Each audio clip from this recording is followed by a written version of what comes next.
নমস্কাৰ, এই মুহূৰ্তত অসমবাসী ৰাইজক দিবলৈ লৈছোঁ বিগ ব্ৰেকিং নিউজ। কিয়নো চৰকাৰ গঠনৰ জল্পনা কল্পনাৰ মাজতে প্ৰধানমন্ত্ৰী পদৰ পৰা পদত্যাগ নৰেন্দ্ৰ মোদীৰ।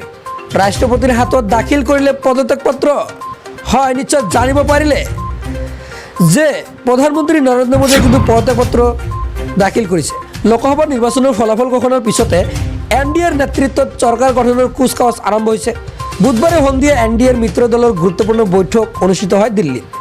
এই বৈঠকত নৰেন্দ্ৰ মোদীৰ লগতে বিজেপিৰ ৰাষ্ট্ৰীয় সভাপতি JP নাড্ডা, বিহাৰৰ মুখ্যমন্ত্ৰী নীতিশ কুমাৰ, চিৰাগ পাছোৱান, TDPৰ মুৰব্বী চন্দ্ৰবাবু নাইডু, মহাৰাষ্ট্ৰৰ মুখ্যমন্ত্ৰী একনাথ সিন্দেৰ দৰে নেতা উপস্থিত থাকে। সকলো সহযোগী দলে মোদী 3.0 সম্পূৰ্ণ সমৰ্থন দিয়াৰ কথা সদৰি কৰে।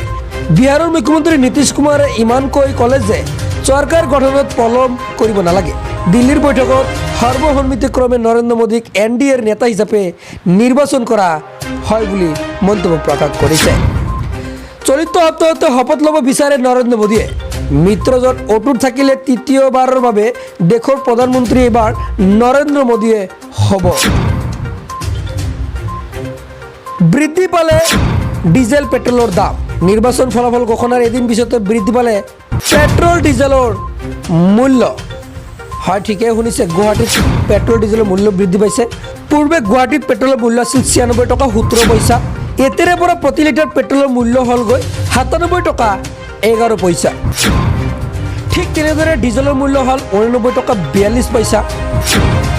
স্বামীৰ অত্যাচাৰৰ প্ৰাণ হেৰুৱাব লগা হ'লে এগৰাকী অন্তঃহত্যা বোৱাৰীৰ। যৌতুকৰ বাবে স্বামীয়ে বোৱাৰীগৰাকীক হত্যা কৰাৰ অভিযোগ কৰিছে বোৱাৰীগৰাকীৰ পিতৃ পৰিয়ালে। এই ঘটনাত স্বামীৰ পৰিয়ালৰ লোকেও হাত উজনা দিছিল বুলি অভিযোগ উত্থাপন হৈছে। এই ঘটনা সংঘটিত হৈছে তামোলপুৰত।